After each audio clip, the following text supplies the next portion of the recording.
Okay, so this was today's workout with a Macebell. I set up the camera for some reason. It was in slow motion mode, but I can use it here to give you a depiction of what I'm doing.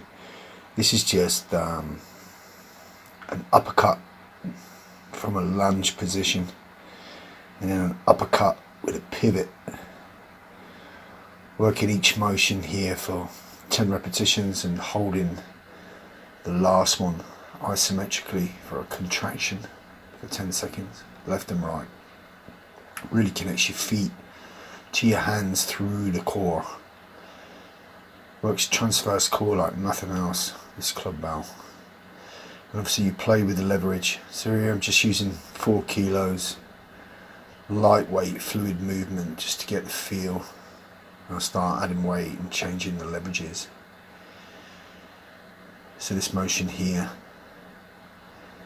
is like a grave digger, but with a rotation.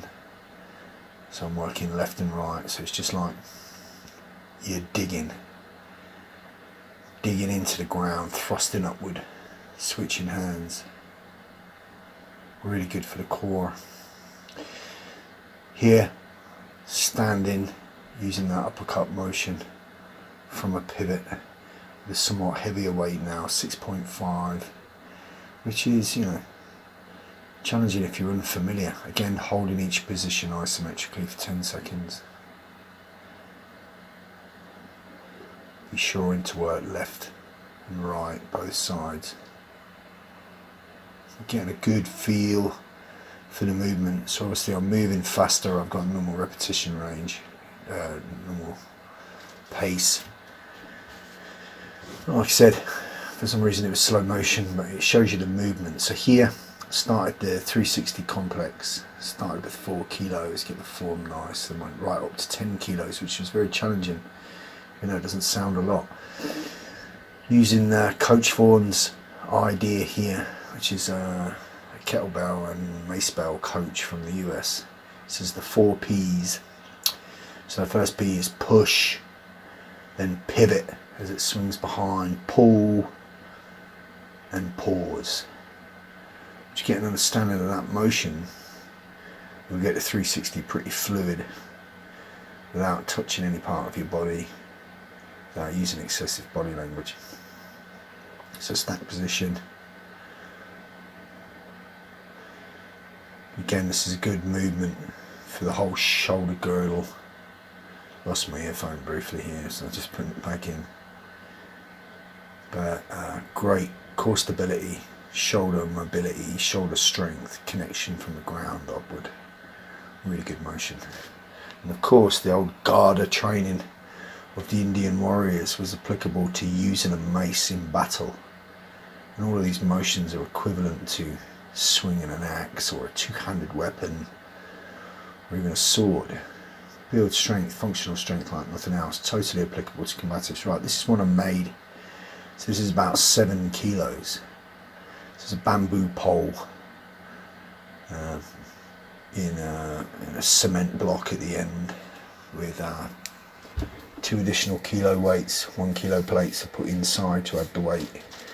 The concrete come out about 5 kilos inside a huge can which was filled up and set the stick inside. Very, very functional. Just like the way they used to make the old Garda in India. 7 kilo tool made for about £3, $5, something like that. But totally functional. Pure strength like you wouldn't believe. So this is my 360. I was working this quite extensively for reps. Again, using those 4 P's. So push, pivot, pull, pause. You get that down, you get this movement. Very functional movement. Then I went to just a simple bar and a weight stack. So here I've gone up to 8 kilos. Very stressful on the wrist. Just give me a little bit of a wrist niggle. So I've wrapped here. But great motion, great movement for the whole body. Here I've gone up to 10 kilos, which is as heavy as I went, so 22 pounds. Bar is a metre long, so the leverage factor makes it a lot harder than you'd imagine, particularly if you want to keep the form, work for time or consistent repetitions. The 360 motion is a main staple. Again, push, pivot, pull, pause.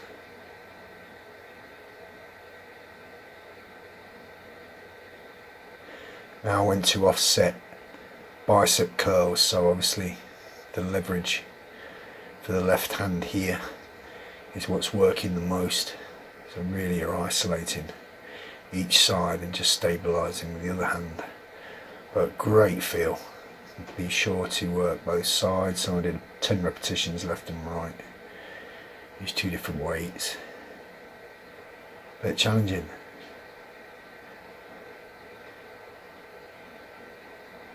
And from there, offset shoulder press. So again, left side here is the main focus. Other side is just holding in position for leverage. Gives you a feel that you don't get with a kettlebell, with a band, or with a dumbbell or a barbell. Really unique for stability. Again, want to work left and right. You're working your core stability here all the time, everything you do. Great movement, great piece of kit. So here now, homemade one, 7 kilos. So 7 kilos put right out to the end there. I don't know what that would translate to in a normal weight. But normally I'd curl a 20 kilo dumbbell without too much hassle or effort for repetitions. In between, make sure that you do wrist and hand mobility. Keep those finger flexors and forearms stretched out, working functional. Chokes your forearms up with blood like you wouldn't believe. Works your grip strength no end as well. So putting some mobility in for the hands and wrists and fingers in between is a sound idea.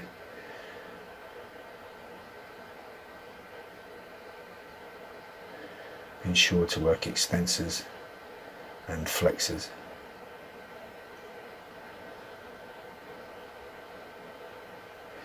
Here now, working the offset shoulder press, 7 kilos. It sounds like absolutely nothing, but try it. That leverage makes all the difference. Keeping nice and solid and straight, challenging for the core. Feels like you're doing a suitcase deadlift. Here, stacked grip. Just close grip center press. So I'm pressing from my navel up to my forehead. So you're working the frontal shoulders, inner upper pectoral structure, which is difficult to get, and obviously triceps, and then stability in the shoulders and the core. So 10 kilos pressed out for 10 reps, holding the last rep for 10 seconds. For isometric contraction. Really cooked my arms and shoulders. Really suggest you try it. We'll do a few more training workouts as I progress with it. Relatively new to it, but I've done club bell before. Really good bit of kit. Macebell. I recommend that you improvise, make one or buy one.